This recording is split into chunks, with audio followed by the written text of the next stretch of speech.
오늘부터 우리는 고난주간 맞이해서 7일에 걸쳐서 예수님의 가상치령을 살펴보려고 합니다. 오늘은 종려주일이고 예수님께서 마지막 일주일을 보내시기 위해서 십자가에 오르시기 위해서 예루살렘에 올라가신 바로 그 호산나 부르는 모든 청중들을 함께 예루살렘에 올라가신 날입니다.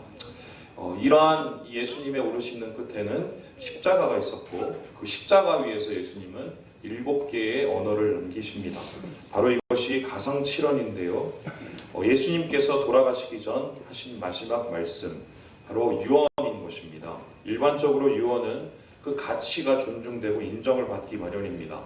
그런데 예수님의 유언이 모든 유언들보다, 모든 사람들의 유언들보다 더 가치를 갖게 되고 인정을 받게 되는 이유가 무엇인가? 십자가 위에서 이루어졌기 때문입니다.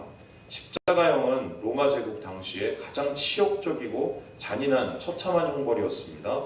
이 형벌을 받는 사람은 물론이고 보는 사람조차도 공포에 떨게 만드는 말 그대로 엄청난 형벌이었죠.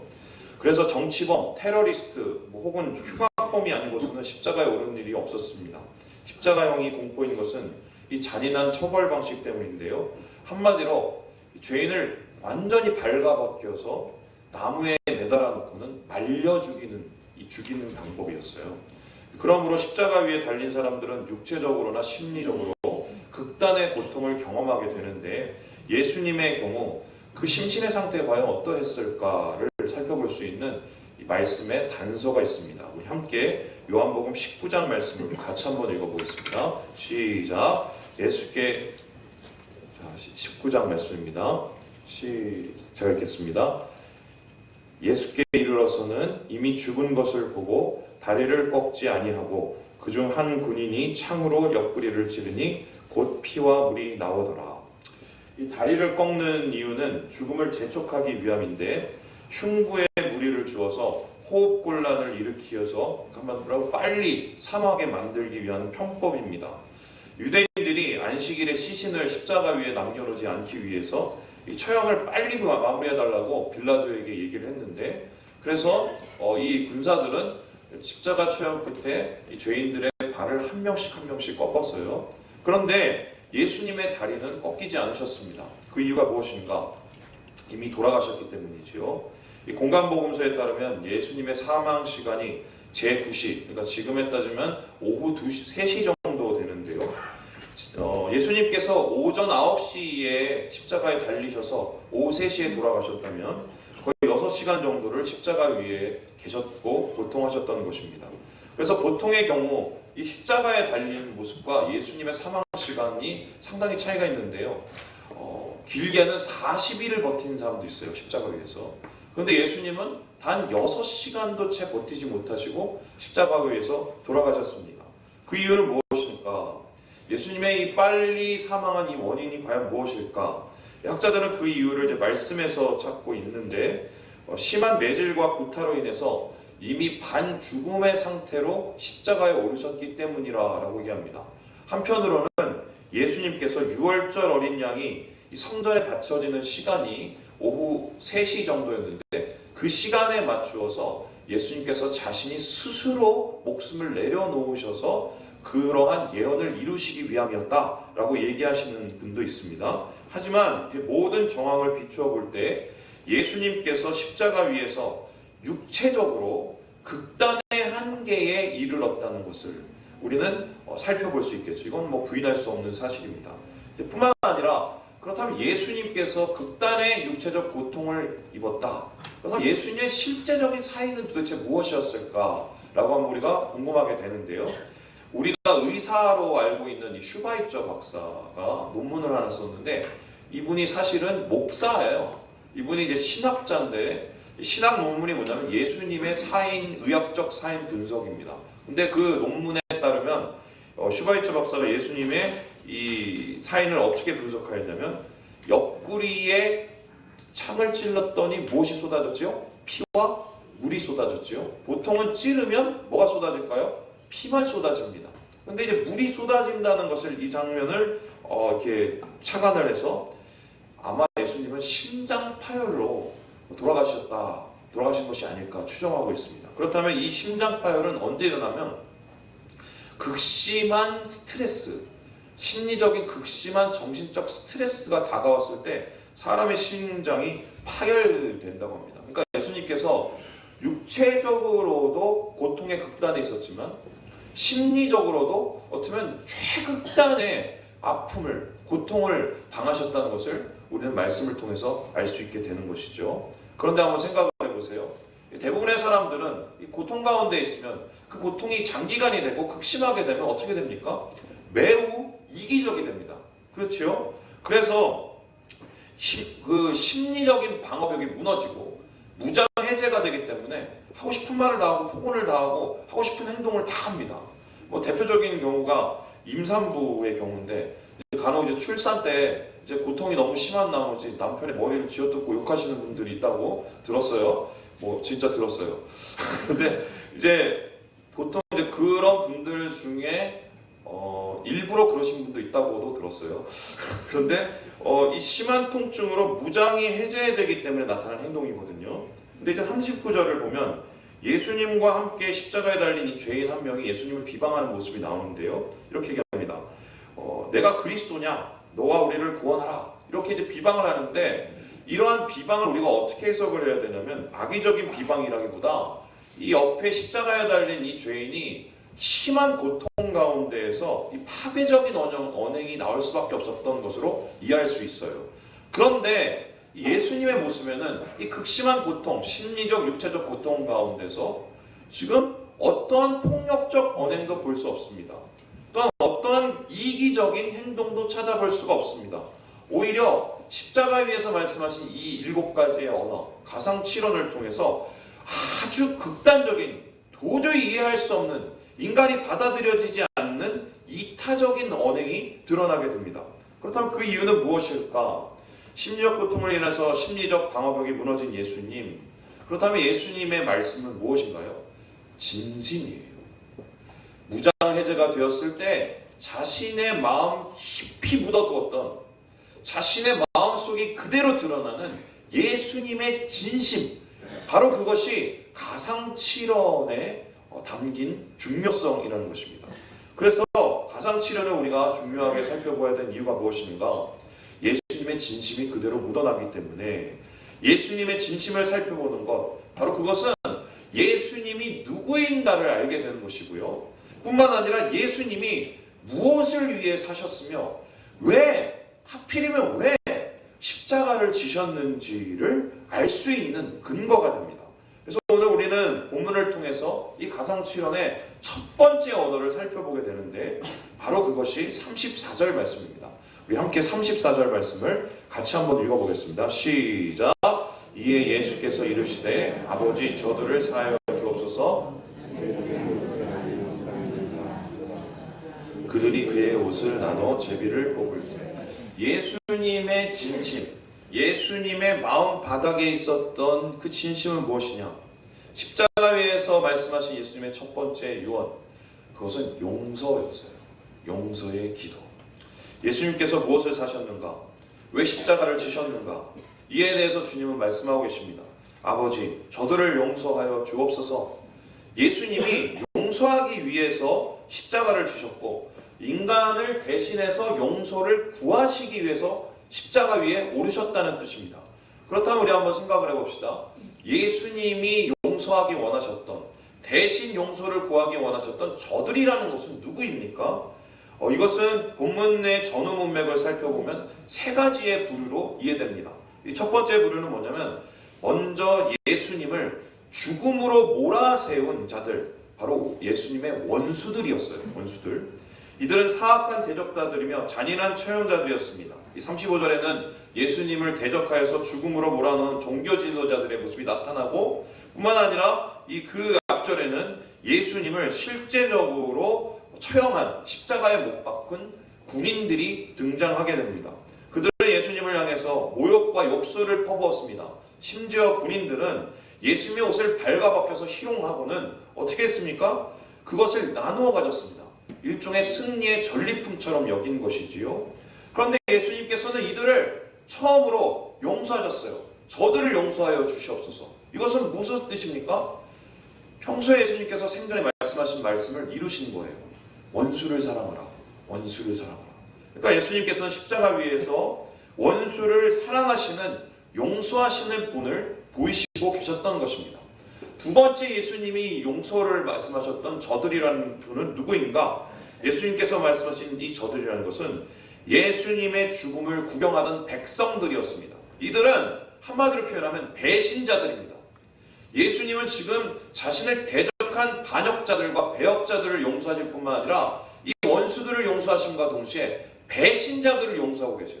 여러분, 그들은 얼마 전까지 예수님 따르며 이 종려주일에 주님을 호산나라고 외치며 따르던 자들이었습니다. 성전 청결케 하시고 말씀 전하시고 병자를 고치시는 예수님의 그 사역 앞에 찬양으로 보답받던 사람들이었어요. 그런데 그들의 찬양은 어떻게 변하였습니까? 저주로 변했습니다. 그들의 존경의 시선은 어떻게 변했습니까? 냉랭한 방관자의 시선으로 변하고 있어요. 이유가 간단하죠. 무엇입니까? 인간의 아주 씁쓸한 속성, 뭐죠? 쓰면 뱉고 달면 삼키는 속성. 그러니까 우리 예수님은 뭐냐면은 이러한 배신자들을 용서하셨어요. 쓰면 뱉고 달면 삼키는 이 배신자들을 예수님께서는 십자가 위에서 용서하신 것입니다.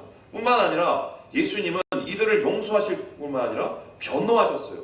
뭐라고 용서를 하셨냐? 예수님, 하나님, 이 사람들이 자기가 하는 것을 알지 못한다라고 표현하십니다. 그러니까 짓고 싶어서 지은 죄가 아니라고 얘기하셨어요. 그런데 한번 생각을 해봅시다. 정말 이들이 자신의 죄를 몰랐을까요? 우리 함께 마태복음 27장 24절에서 25절 말씀을 같이 한번 읽어보겠습니다. 시작. 빌라도가 아무 성과도 없이 도리어 밀란이 나려는 것을 보고 물을 가져다가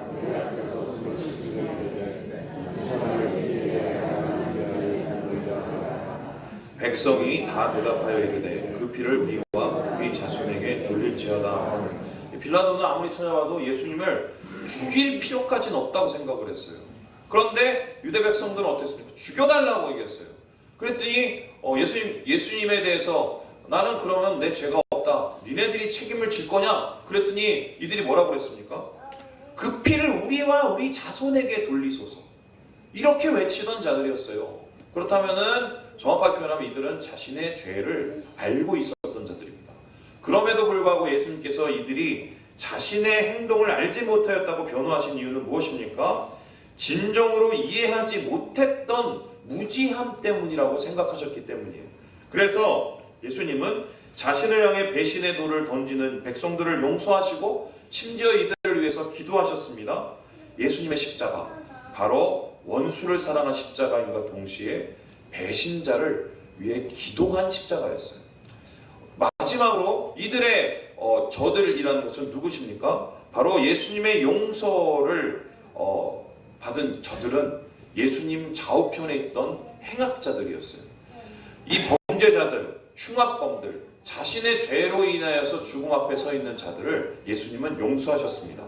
십자가에 달릴 만한 최악의 범죄를 저지른 이들, 하지만 용서하시고 원수를 사랑하시고 배신자들을 변호하신 예수님께서는 이제 흉악범들까지 용서하시면서 십자가 위에서 그들을 위해서 기도하셨습니다. 심지어 이들 중 한 명은 예수님께 용서를 받고 낙원에 함께 이르기까지 합니다. 예수님께서는 마지막 순간까지 손과 발이 박혀서 아무것도 할 수 없는 그 순간까지 한 영혼도 포기하지 않으셨어요. 이게 예수님의 십자가의 용서라는 것입니다.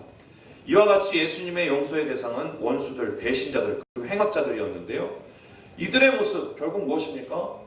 예수님의 죽음에 실제적으로 동참하거나 방관하거나 아니면 죄악의 죄 때문에 그 죄의 형벌을 받아야 될 바로 우리들이에요. 우리들.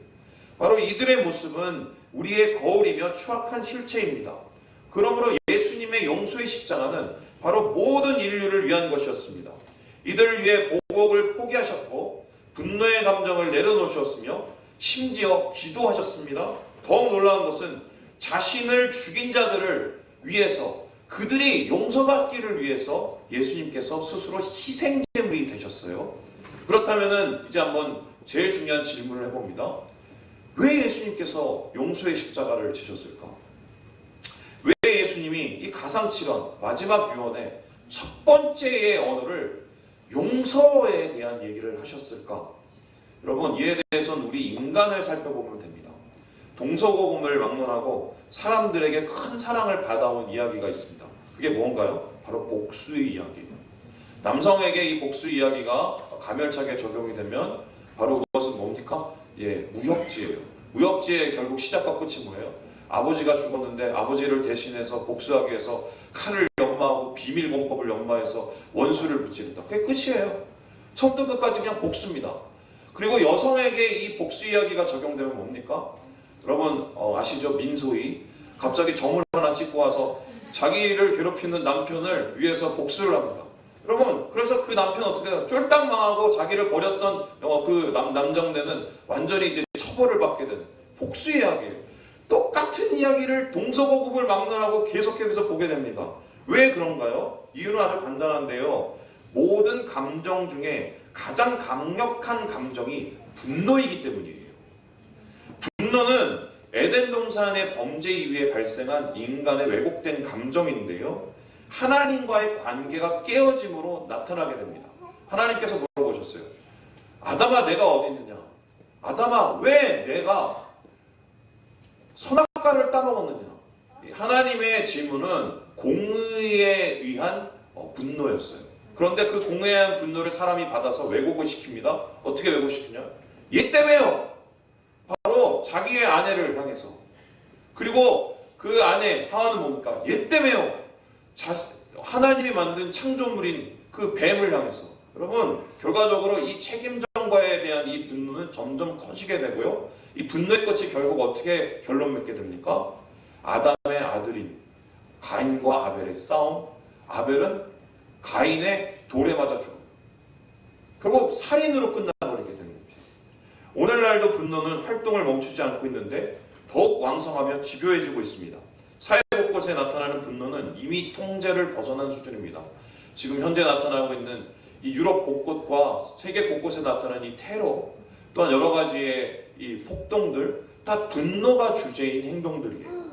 그런데 이 분노는 문제가 무엇이냐면 우리의 마음속에 이 분노가 자라날 때 이게 영적인 암이 된다는 거예요. 여러분, 암이 왜 사람을 사망하게 이르게 합니까? 암 때문에 사람이 죽는 게 아니라 암이 자라나서 다른 세포보다 더 크게 자라나서 각 기관의 기능을 마비시키기 때문에 사람이 죽는 거예요. 그렇다면 분노가 영적 암이라고 우리가 표현해 본다면 분노가 마음 가운데 자라나게 되면 어떻게 됩니까? 영혼이 파괴돼요. 영혼이 파괴되면 어떻게 됩니까? 하나님과의 관계가 망가져요. 하나님과의 관계가 망가지면 어떻게 됩니까? 삶이 개판이 되는 거예요.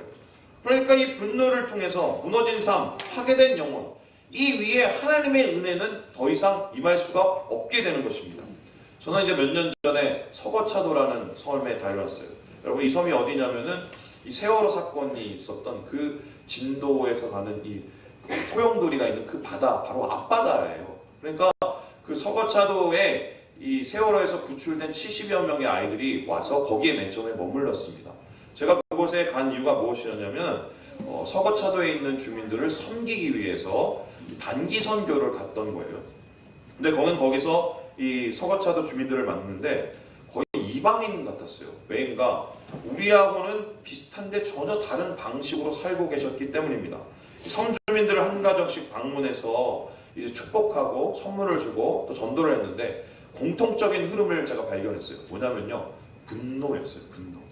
이러한 이 분노, 상처와 아픔 속에 얽매여 있는 분노가 이 섬 전체를 주관하고 있었습니다. 이들의 분노가 뒤엉키는 시간이 있는데요, 바로 갱번 때였습니다. 여러분, 갱번이란 게 뭐냐면 밀물과 썰물이 이렇게 교차될 때 사람들이 다 함께 나와서 미역을 함께 말리고 또 함께 노동을 하는 시간이에요. 왜 이 시간이 되게 중요하냐면 함께 노동한 것을 가지고 함께 수익을 배분합니다.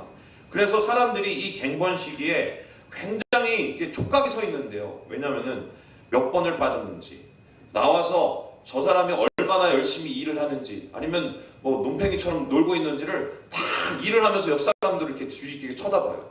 그러면서 이제 이 갱번 때를 이렇게 마치고 딱 돌아오면 너 오늘 왜 그렇게 늦게 왔어? 너 너희들 왜 이렇게 이 일을 조금 했어? 막 이러고 서로 싸웁니다. 그래서 거의 심각하게 대립을 하는데 미역이나 토새의 무게를 재고 몇 그램을 가지고 막 심각하게 마찰이 일어나요. 현재 목사님께서 갱번 때문에 싸움이 붙어서 몇 년째 대화를 안 하고 있는 이 섬 주민들도 있다고 소개해 주셨는데요. 재밌는 게 섬 주민이 몇 명이냐면요. 80명밖에 안 됩니다. 그러면 섬 크기가 얼마나 하겠어요? 조그마죠? 80명 중에 서로 얼굴을 보고 불 켜고 요즘 말로 생 까는 사람들이 있었어요. 더 놀라운 게 그 서로 외면하는 사람들 중에 가족도 있었습니다. 갱번 때 닥친 이 문제 때문에 서로 얼굴을 안 보는 이 가족들도 있었어요. 도대체 이해가 안 되죠? 우리가 섬을 밟았을 때 이 섬 주민들의 이 눈빛이 예사롭지가 않았는데 저녁에 숙소에 이제 목사님이 찾아오셨어요. 그래서 저희한테 이렇게 환영의 인사를 하면서 이렇게 얘기를 합니다. 제가 부탁할 것이 한 가지가 있는데 샌들 신고 다니지 말라고. 이 쫄이라고 그러죠. 신고 다니지 마세요. 이게 왜 그러지? 그랬더니 이렇게 되는 거예요. 갱번을 하고 돌아오시는 분들이 이 샌들을 끌고 질질 끌고 가는 이 모습을 보면서 이렇게 생각한다는 겁니다. 그래, 우리가 죽동이라는데 니들은 여기 와서 팽팽 놀고 앉았지? 분노인 거예요.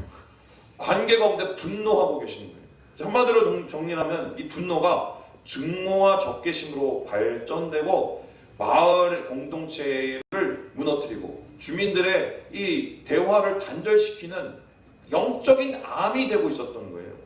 이 섬 주민들 가운데는 이 여러 가지의 성씨에 따라서 헤게모니가 나눠져서 이 두 성씨가 있는데 성씨가 싸우고 각 집이 싸우고 80명이 모래알처럼 살고 있었던 거예요. 여러분, 이 모습을 바라보면서 저는 무슨 생각을 했나요? 저 모습이 과연 우리 인간의 군상이 아닌가? 인간의 모습이 아닌가? 우리들의 모습이 아닌가?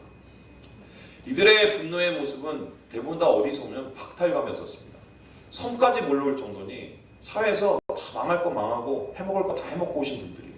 그러니까 이들 가운데 있는 패배감 말이 아니겠죠. 뿐만 아니라 이곳 속에서 잘 살아보려고 노력을 했는데 섬에 온 지 고기 잡으러 나갔다가 돌아오지 않는 남편, 아이 낳고 4개월도 안 돼 가서 도망간 아내, 돈 벌겠다고 무트로 나가서 자살한 아들 부부. 이게 실제적인 일이에요. 이런 일들이 영혼 가운데 남아있으면서 어떤 일이 일어나냐, 아픔의 감정들이 분노로 결집이 됐고 그 분노가 어떻게 됩니까? 또 다른 분노를 일으키는 적개심과 증오심으로 서로에게 상처를 내고 있는 거예요. 여러분, 조지 허버트라는 영국 시인이자 사제가 이런 말을 했습니다. 한번 올려주시겠어요? 다른 사람을 용서할 수 없는 사람은 자신이 천국에 갈 때 건너가야 할 다리를 부수는 사람이다. 한마디로 우리가 용서하지 못한, 분노에 대해서 해결하지 못한 것은 주님과의 구원의 장애가 된다는 것입니다. 그렇다고 한번 생각해 봅니다. 서거차의 사람들의 그 분노, 단절, 그리고 그들에게 나타나는 공동체의 위기, 예수님께서 십자가에서 용서를 선포하신 것은 이러한 분노의 악순환을 끊기 위함이었어요. 그러니까 인류의 구원은 돌을 떡으로 만드는 이 경제적 부흥이나 사람을 깜짝 놀라게 하는 이 종교적 기적, 아니면 권력을 가지고 패권을 차지하는 이 정치적 혁명에 있는 게 아니라 예수님이 보시기에는 사람의 깊은 근저에 깔려있는 이 분노의 감정을 해결하지 않고는 도대체 구원의 문이 열리지 않는다고 생각하셨기 때문입니다. 그래서 예수님께서는 인간 본성에 있는 이 분노의 악순환의 고리를 끊기 위해서 용서라는 하나님의 사랑으로 그들에게 다가가셨습니다. 인간을 대표해서 용서를 구하시고 인간을 대신하여서 용서의 대가를 지불하신 것입니다. 그리고 십자가의 기도, 용서의 기도는 열매를 맺었습니다. 예수님 옆에 있는 행악자들이 구원을 받았고 처형을 주관한 백부장 역시 예수님의 정체를 발견하고 하나님 앞에 영광을 돌렸습니다. 뿐만 아닙니다. 예수님의 죽음을 방관하고 죽음 앞에 구경하고 있던 그 백성들, 어떤 일이 일어났나요? 바로 예수님이 돌아가신 지 50일도 채 되지 않아서 그 장소에서 베드로의 설교를 듣고 회개하고 돌아옵니다. 3,000명이. 그리고 그곳에 무엇이 세워집니까? 예루살렘 교회가 세워지는 것. 예수님의 용서의 기도가 열매 맺는 것이었습니다. 예수님의 기도는 지금도 우리를 향해서 계속해서 이어지고 있습니다. 그렇다면 우리는 무엇이냐? 예수님의 용서의 열매이며 예수님의 용서의 기도를 이루는 예수님의 대리자들인 거예요. 그렇다면 우리는 용서를 하신 예수님, 주님 저들의 죄를 용서하여 주시옵소서, 저들이 자신의 죄를 알지 못합니다 라는 이 용서의 기도를 이루어가야 합니다. 그러면 우리에게는 무엇이 필요할까요? 용서받은 자가 누군가를 용서하는 것이 필요해요. 그렇다면 주님의 용서의 십자가 앞에서 우리는 무엇을 바라봅니까? 내 주위에 있는 원수들, 배신자들, 그리고 나에게 알게 모르게 짓는 저 추악한 죄인들, 용서의 십자가에서 예수님께서 흘리신 그 보혈, 우리에게 말씀하고 계십니다. 용서하라, 용서하라, 용서하라. 그런데 이렇게 얘기하면은 질문하시는 분이 있어요.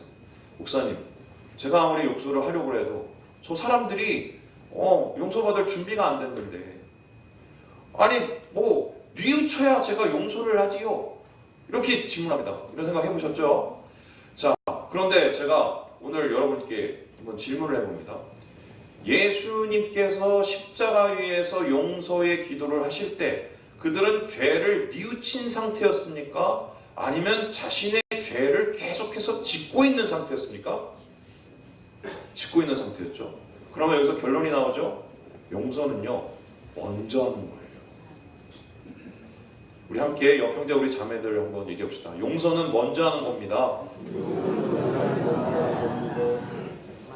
그러면 어떤 분이 얘기하셨는데, 용서는 일방통행이고 화해는 쌍방통행이다. 무슨 소리냐? 용서는 이 사람이 살 길을 미리 열어주는 거예요. 그래서 그 살 길을 열어서 그 사람이 돌이킬 수 있는 길을 열어주는 겁니다. 그래서 그 사람이 마음을 열어서 뉘우칠 때 어떤 일이 일어납니까? 단절되었던 관계가 회복되는 화해, 이 쌍방통행이 이루어집니다. 그래서 용서라는 것은 나를 통해서 나타나신 주님의 십자가의 은혜가 나타나서 사람 살리는 일이에요. 그런데 여러분 생각해 보세요. 쉽나요? 어렵지요.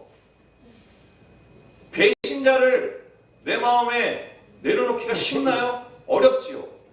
나한테 죄 지은 사람을, 그것이 내 가까운 남편이고 자식일 때 용서하기가 쉽나요?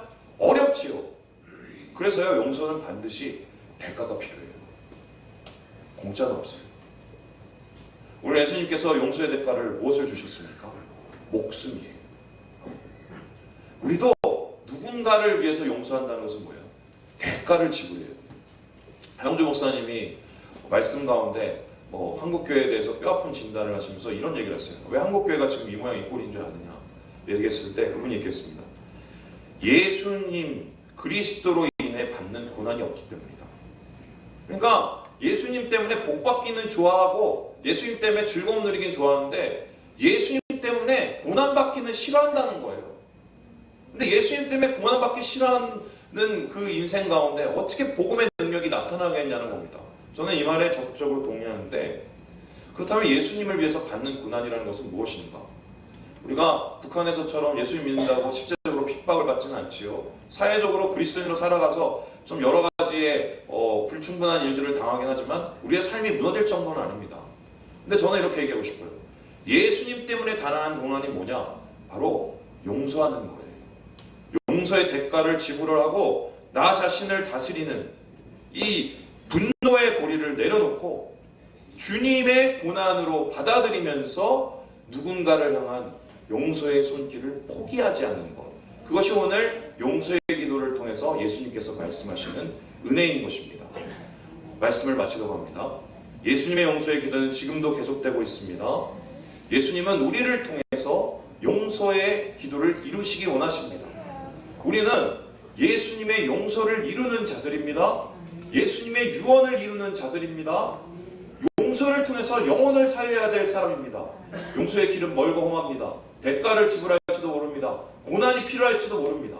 하지만 주님을 위한 고난, 이 고난 주간에 여러분 기억하시고 누군가를 위한 그 고난의 용서의 그 십자가를 지시면서 예수님 만나는, 주님을 깊이 묵상하는 우리 모든 성도님 되시길 주님의 이름으로 기원합니다. 기도하겠습니다.